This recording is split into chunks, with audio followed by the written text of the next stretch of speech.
Hi there, and welcome back to another episode of A Blessing in Divorce.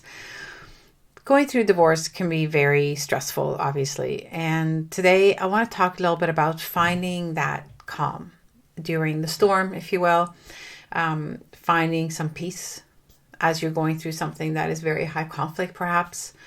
And even if you are in a situation where the split is more amicable or more respectful and kind and maybe not full of chaos and toxicity and whatever, it's still an emotionally turbulent time, to say the very least. You know, a lot of feelings going all kinds of different directions all at once: anger, resentment, frustration, even frustration and anger towards yourself, perhaps, for how things have been handled. It could be anything. And today I'd like to focus a little bit on the strategies to just find some peace and some quiet. And I'm going to share how I did that when I went through my divorce. Hello, and welcome back to another episode of A Blessing in Divorce. I am so grateful to be allowed into your headset and day today. My name is Elizabeth, and I'm the host of this podcast and the owner and founder of The Separation Club, which is the club you never wanted to be part of, but the best club to be in if you're going through separation and divorce. Here we talk about how to heal, move forward, and find love if you're so inclined. Also, motherhood through divorce, finding yourself, and creating the life you deserve. Our tools are community, sisterhood, honesty, vulnerability, spirituality, and coaching. And that's when we aren't talking to our experts. I'm also a divorced mother of 4 adult sons, remarried, and a stepmom to 3. So we will be talking about everything that goes with all of that here. If you are recently separated, thinking of separating, divorcing, or even beyond your divorce, but still feeling it, then this is the podcast for you. Going through a divorce can easily become a very high conflict, a very stressful, constant sort of battle feeling experience. And one of the hardest things can be just to simply bring down the anxiety and feel more regulated emotionally, and just lowering the temperature on just about everything: the conversations, the emotions, the tears, the feelings, all of it. You know, typically when going through divorce, there's a lot of blame, for example. There can be a lot of accusations, a lot of resentment for things that have been tolerated. There might have been abuse, infidelity, lots of things that are incredibly charged emotionally, create an experience that is so heightened and volatile, because it takes just about nothing to kind of push you right over the edge. You're kind of constantly just managing the tears, and anything happens and boom, you're crying, or you're just keeping a lid on the anger, and then something happens and you fly off the handle, even if it's unrelated to your ex. It could be something your kids did, for example. And nothing feels worse than blowing up at the wrong people, or realizing that you've handled the situation badly at work, for example, or, you're just not being yourself, that you just don't feel in control of your emotions and yourself. It's a horrible feeling. And divorce, I think one of the reasons it's so stressful is because we feel like that all the time, and it can take months and sometimes years for that feeling to go away. So I'd like to talk to you today about how to make those days fewer, or instead of it consuming your whole day, maybe you're able to have several hours a day where you feel more at peace. And maybe you're able to bring that peace of mind to yourself a little bit sooner. So I'm going to take you on my journey. I went through a very hostile divorce. There was some really awful things that happened both before we split and definitely during the process. But I'm not going to make it about that. This is not about that. It is about how to have that going on and still be able to live a life, or live your life rather, in a way that's still heart-centered, that still allows you to have a more peaceful existence. You know, if you, for example, are coming out of a very, abusive situation, verbally, mentally, even physically, that trauma is going to sit with you for a while. And, that's something that needs to be resolved through, or dealt with, or managed, or whatever, through therapy, coaching, those kinds of things. But it is also how we perceive our trauma, how we choose to label our trauma and ourselves, that tend to determine how we feel. It is the conversations that we choose to have with ourselves and others that will determine how we feel every day. So let's get into that a little bit, because while we had no control over how someone treated us and over the things that were done to us, or the things that they're choosing to do now through the family court system, through, just in general, and the way they treat you, message you, phone you, talk to you, whatever, you can't control that. They're going to do what they're going to do. There's nothing you can do to change their behavior or impact their behavior anymore. The thing you can control, the thing you can change, is your response, your reaction, and how you choose to give it, not value, but how you choose to give it priority, I guess, or importance in your life. When I first started going through my separation, I was devastated. He had cheated. So, I went through that range of anger and just, so many huge emotions. And then we kind of went right into a very hostile split. But I just, I spent months crying every single day, more than once, being really angry, talking to my friends about it, talking to my lawyer about it, just constantly wanting to voice this anger and let people know what are horrible things that he had done to me, and poor me, and I wanted people to feel sorry for me and support me. And I did get that from my friends and my family, as needed. And of course, that's important. It's a really important part. And we do have to get all of this out of our body. We have to get the anger out. So we have to verbalize it. We do it in therapy. We do it with our friends. We do it in our journals, for example. We have to get rid of all of that. All of those feelings need to come out. We need to work through them. However, if that's all we're doing, then we're kind of getting in a bit of a repetitive cycle of just, almost like we are... addicted is the wrong word. I'm trying to find a better one, but just bear with me here. We're kind of getting almost attached to or needing the validation that comes from this cycle of, guess what this person did to me now, or you're not going to believe the text I just received, or, I can't believe that they're doing this thing, or guess what happened, this constant sort of shocking new facts, rallying of the support troops, getting the girls together and getting them all angry with you. And they're going to say all the right things. They're going to go, he's such a jerk or whatever. They're going to do all that. And in the moment, it'll make you feel more validated. You'll feel supported and loved and all of those things. But it also keeps you in the pain, in the anger, in the frustration. And I think it was one day when I had been spending time with a friend of mine, or a new friend actually, and we kind of became close because we were both going through it at the same time. And we were sitting there sharing stories. And she was expressing, the appropriate amount of outrage over what I was going through, and I was doing that for her. And I remember we were sitting outside. It was in the summer. It was really hot. It was beautiful. We were sitting in a patio having a drink, in the afternoon on a Friday. And then, we finished and we parted ways, and I started to walk home. It was walking distance from where I lived at the time. And I remember walking away and thinking, I feel like crap. All I did for the past, 2 hours in the sun on a patio was give away my energy and my time to go on about what my ex was doing or had done, or listening to her talk about her ex. I'm like, this doesn't feel good. It doesn't feel good to talk about it all the time. I don't want to talk about it anymore. And I'm not saying I never talked about it again. Of course I did, because things would happen. And again, I'd get all angry, and I needed to get it out of my chest, off my chest and out of my system. But what I learned to do was to limit the amount of conversation that happened around my situation, if you will. So I had certain people that I talked to about it, and then it was gone. Like I talked to my very best friend almost every day. And so we would do sort of an update on what was going on.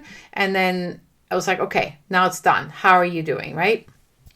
I had other very well-meaning, wonderful friends who would call me, ask me how I was doing. But I started to, instead of just like right away jumping into the story, I started saying, you know what, I don't want to talk about me today. I want to talk about you. Tell me something about your life. How are your kids doing? How are you doing? Like just wanting to focus on something else.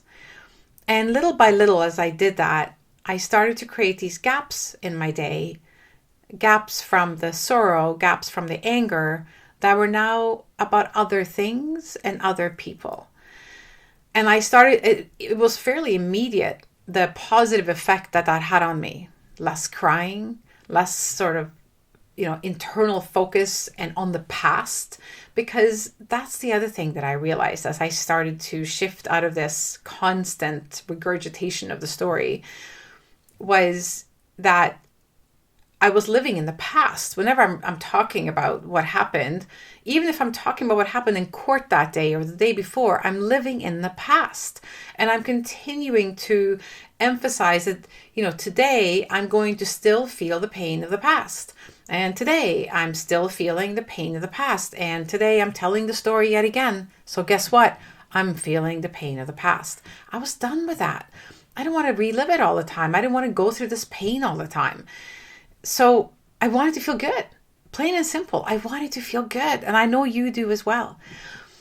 I put down in my Facebook group one day, I asked if, what is it, one word to describe how you'd like to feel? And most of the responses were peaceful. Many of them were strong, but all of them, except for one, all of them, and there were many responses, all of them were positive. So meaning, like I said, peaceful, strong, confident, empowered, those kinds of words. One person posted that she wanted revenge more than anything else, which I just thought was sad, but whatever. That's for like a karma episode. Anyway, peaceful came up so many times. And even when I talk to my clients, like in a coaching session, so often we, it's just, she just wants peace. She just wants to feel calm. She just wants to feel less emotional, less triggered, less heightened. So how do we do that?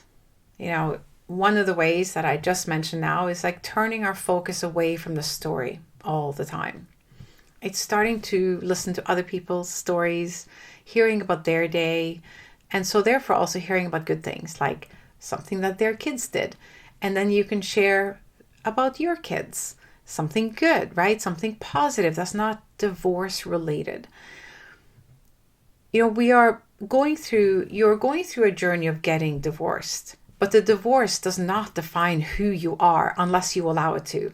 When we talk about the divorce all the time, and we constantly focus on how we're feeling because of the circumstances that led to the divorce and what's going on during the divorce becomes who we are. But it isn't who you are. You are a beautiful human being, the same human being that fell madly in love 10, 8, 20, 30, 2 years ago, whatever. The person who fell in love and was radiant and magnetic and fun and vibrant and all of those things, she's still in there. She's not gone. She's not dead. She's not, she hasn't vanished. She's still inside you. Don't let the weight of the divorce, the weight of what happened between the two of you in the past, that happened yesterday, that happened 2 years ago, define who you are now. Don't let those things completely, snuff out any part of you that knows how to feel peaceful, joyful, happy, confident, radiant, excited about life, all of those beautiful emotions. So how can we stop feeling that negativity all the time, and how can we feel more centered and peaceful and in contact or connected to our heart and soul? Well, we slow down and we become aware of what's happening right now, because the only thing you can impact really in your life is what you're doing right now. If you want to feel differently tomorrow when you wake up, you have to do things differently today. By the time you wake up tomorrow, if you spent all day today feeling like crap and being angry and having a huge sort of text argument with your ex or whatever, you're still going to wake up and feel like shit tomorrow. It's just going to happen. But if you spend some time today pampering yourself, taking care of yourself, spending some time in peace and quiet, maybe spending time with peaceful friends, doing things that nourish you, that make you feel loved, that make you feel good, aren't you more likely to wake up feeling a little better tomorrow and then have a slightly better day tomorrow? So remember that today you are creating your day today and you're creating your day tomorrow. So let's start creating our future instead of reliving the past. So how do we bring some more peace into our life? How do we live in a more centered way? Well, you know what? It's about doing the little things. The little things like the things you do every day, but doing it more mindfully. So what typically happens is we have a shitty day, or we have our day, whatever it is, and then we get up and we do it all over again tomorrow. But I want you to interrupt the day a little bit. So let's just pretend we're walking through tomorrow. So I don't know what your day looks like, but as an example, right? You wake up in the morning and maybe the first thing you normally do is hit snooze and start thinking about that you don't want to wake up and how tired you are and how shitty the day is going to be. That doesn't work. So let's just change that. Maybe that's the only thing you change right now. Maybe you just decide tonight when you go to bed that when the alarm goes off tomorrow morning or when you wake up tomorrow morning, you're going to get out of bed immediately and go and do something nice. Maybe it's making yourself a cup of coffee, and because you didn't hit the snooze button, you can actually sit with your coffee or your tea or whatever a little bit longer in the morning. You can just take some time for yourself. Maybe you can make a better cup of coffee. Maybe you can let the tea steep a little longer. Maybe you make yourself breakfast at home instead of picking it up on the go or skipping it altogether. It's just shifting from the sort of doing the same thing, the habitual every single day that's not making you feel good, and just taking some time to feel a little differently. Another way that I have found really helpful is a mindful shower. So when you go into the shower, if you shower in the morning, and you could do this in the evening too, by the way, so that you feel calm before bed, is to have a cleansing shower, a mindful cleansing shower every day. Meaning, you get into the shower and you mindfully cleanse your body. So you think of it as a cleansing experience. I'm starting today cleansing off anything old, cleansing away anything that no longer serves me. And as you're washing and rinsing your body, you're literally rubbing, or you're like sweeping yesterday or negative feelings or negative energy in general off your body. Think of yourself as washing away pain, hurt, anger, negativity. Even if, you might be thinking, it's not that easy, Elizabeth. I get it. I really do. But the act of doing it will feel good. I promise. And you will feel a little bit different after, for two reasons. One of them is you haven't done it before. So just changing that changes everything after that. Everything we do has a ripple effect energetically. Everything. Whether you think about it this way, if you are going down for breakfast and your kids are downstairs and they're being kind of loud, and the first thing you do is scold them maybe, or maybe you even yell at them. I used to sometimes, because I was just so stressed that sometimes I just responded in a way that was just not good. And then you feel crappy, and that ripples, right? And it's like, oh, now I feel like a horrible mother. And it just kind of ripples into your day. And next thing you know, it's like, I can't believe I'm going through this. And why do I have to go through this? And I'm crying. And, there we go, right? Or you have been able to settle yourself down and do something for yourself like that cleansing shower that had enough of an effect on you that when you go downstairs, you don't yell. You're actually able to be your more calm and, just more peaceful self. Like it just feels easier. And so you deal with the situation with your kids in a different way. And then you don't have to go through all those negative after feelings, right? Do you see the ripple effect? Everything we do has an emotional ripple. It does. There's an energetic ripple that comes out of everything. So changing one thing changes the ripple for everything that day. So doing one kind and loving thing for yourself first thing in the morning is going to have a positive, peaceful, loving ripple. It might not last all day, and that's okay. We start small. I know I've mentioned this before, but I'm going to bring it up again. I met a client of mine. She was actually my first coaching client, and she called me and said, Elizabeth, I need help. She said, I cry every day. I cry several times a day. I just want to stop crying every day. That was really her first goal and her reason for hiring me. She goes, I want to feel better. So I noticed when I went to see her, so this was before COVID, and she happened to live really close to me. So I'm like, let's do our first session in person. So I was sitting in her living room, and she had one of those calendars on the wall, and, where you write down what you have going on. And I said, could we use that calendar to write a happy face or sad face every day? And she's like, okay, we can do that. So I said to her, every single day, I want you to put at the end of the day a happy face or a sad face, depending on how that day has gone.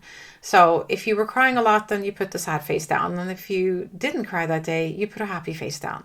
Even not to say that she'd felt happy that day, but this was about not crying every day. That was her goal, right? So she asked me, she goes, well, what happens if I have a really good morning, but then I cry in the afternoon? I said, then put a happy face and a sad face. So she started. And just the intention to mark happy days and to start to notice if she had a happy morning but a sad afternoon was enough for her to have the first day, I should say, in 6 months without crying. So that first week after I met her, she had her first day with a full happy face, no tears for a whole day. And I'd love to think that I'm some kind of miracle worker. I'm not. All I did was introduce the idea that let's pay attention to when we have a better day. Let's put a happy face down for the morning or the afternoon if you have a really good afternoon. Just that little shift, that little attention to when you feel good was caused enough of a ripple effect that she had her first day without tears. By all means, try that method if it would work for you. Other things, of course, that you can do to feel more peaceful are the more obvious ones that you probably have heard of, like meditating, journaling, doing things like going outside for a walk, focusing on what you're seeing around you. Maybe, the weather, depending on where you live. I live in the northern hemisphere, so we're in the dead of winter here. But if you happen to be in a milder climate or you're listening to this in the summer, going and taking your journal with you in your bag and just, walking around and deciding, for example, I'm going to observe 3 things. Like Simon says, find 3 things that look pretty or that make you feel good. So as you look around, you might see a gorgeous, flower bush or garden, or you might see a really adorable dog or a beautiful bird. And then we're going to make the moment last. You're going to sit down somewhere on a rock or a hill or a park bench, and you're going to write in your journal. And yes, if you had the joy journal, that would be even better, right? Anyway, you're going to write in your journal, I saw 3 beautiful things today, and these were, and then you write it down. Now, not only did you take the time to look for something good in your day, but by writing it down, you made it last. And as you go through your journal day after day, and you probably write about things that feel really sad and difficult sometimes too, and it's important to do that, you can also notice the things that feel good. This is why when I In the Joy Journal and the prompts that you have every single day in the daily pages, there's a prompt for what you feel grateful for. And that's a perfect place to write down things like that, good things that happened. So it could be, what am I grateful for? I didn't cry before noon today. Or I didn't wake up crying today. Or I didn't cry myself to sleep tonight. Like, it could be something little like that. It could be a huge victory. And then you could just add to that. And I feel really proud of that. We all tend to go to the negative when we're going through something stressful. Your entire system is living in fight or flight. Your anxiety is probably higher than it's ever been. You're afraid for the future. You don't know what's going to happen financially. Everything feels really scary. But it doesn't get better or easier or resolved more positively by you being stressed, fearful, anxious. It might, though, if you're feeling at peace, if you're feeling confident and calm, so that you're able to look at things with a different perspective and maybe more clearly, and maybe more able to see the path forward and realize it might not be as scary as you thought it was. The benefits to trying to bring some peace into your day are huge. Notice yourself resisting. Notice yourself. What are you saying to yourself internally as you listen to me say these things? Are you hearing yourself say, that's easier said than done? That's resistance. Are you hearing yourself say, I just don't know how to do that? Or are you hearing yourself say, you don't understand, my situation's worse than most people? That's resistance. I'm not saying that any of those things are not true. It's not about that. It's about choice. Everybody has a choice every single day as to how they want their day to go. Does it always work out? No, of course not. But if you don't even try, I can guarantee you it's not going to work. What if you make a decision every single morning when you get out of bed, I'm going to do something really nice for myself to start my day good. I'm going to start with a really nice cup of tea and an extra 10 minutes to meditate. Or I'm going to have a cleansing shower and I'm going to take my time and be mindful while I do it. What if you started your day just with that? Or you get up 15 minutes early and you go for a nice walk. Or you take the time to do that after work. Or you do what one client of mine did and you buy a dog that forces you to go for a walk every day. That's what she did. Make a choice to feel better. Make a choice to invite peace into your day. You know how to be peaceful. Start writing down the things that make you feel peaceful. When I say the word peaceful, what comes to mind? What do you think of? Do you think of a pretty garden? Do you think of a beach? Do you think of a holiday? Do you think of a quiet night at home under a blanket? Like, what do you think of when I say peaceful? Write those things down. Write them in your journal. And then when you're feeling anxious and scared and emotional and angry and all of those things, which you're going to feel, you can go to your list and you go, you know what? I'm going to make myself a cup of tea and snuggle under my favorite blanket and I'm going to grab my book, for example. Or I'm going to listen to a podcast. Or I'm going to do a guided meditation. Or I'm going to have a cleansing soak in the tub. A very mindful cleansing soak in the tub. And by mindful, I mean your phone's put away. You're aware of what you're doing in your surroundings. You make sure you put some, essential oils in your bath so it smells really nice. And while you're in the bath, you're not on your phone taking pictures of your toes sticking out of the tub. You are inhaling the lavender or the rose water or the whatever you've done.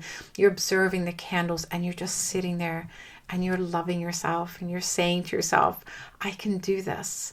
Right now, I'm okay. Right now, I'm safe. Right now, I'm at peace in this moment. I hope that this has been somewhat helpful. This is a shorter episode, but I just wanted to give you some tools and bring some peace into the conversation because there's so much talk around all the bad things. But today, I wanted to help you find that peaceful place inside you, and it's going to be different inside all of us. and invite you to bring it forward as often as you can, even for just a few minutes, and see what the ripple effect is in your life when you do that, when you give yourself a gift of peace and time, when you allow yourself to sit with it, to just be happy for a minute, to feel joy for a moment, to observe something beautiful and allow that to wash over you. Invite peace into your day as often as you can. Make it a priority. It doesn't have to be hours, it can be moments and minutes. If you need some more help with this, you know where to find me. This is what I do. This is what I share. This is my gift. This is my passion, my purpose, to help you find that, because it is in this place of peace that we can start moving forward and creating a new life for ourselves. Start developing skills that help us move forward, that help pull us out of the fighting and the conflict, that allow us to maybe take a slightly sort of outside step and be able to see what's happening and respond differently in the moment when something comes up. That makes you feel masterful. It makes you feel confident. It makes you feel accomplished. All of those things. And that feels good. And then we can invite a little bit more peace into our day. The Joy Journal was made to guide you on this journey, because that was my journey. That's how I created the Joy Journal. It was my path back to my inner joy. I am a happy person at heart. I'm an optimistic person. I always have been. But the divorce, yeah, it kicked me. It really showed me a different way of living, that's for sure, and one that I didn't want. And this is how I found my way back. So I invite you to go and get yourself the Joy Journal. It is available on Amazon, and of course the link will be below. And I invite you to take yourself on a joyful self-discovery journey, finding your own inner peace, your own inner calm. And it all starts with the small things like the shower, the coffee, the cup of tea, the blankets. I wish you a beautiful, beautiful day. Thank you for letting me be part of yours. I'll talk to you soon. I love you big time.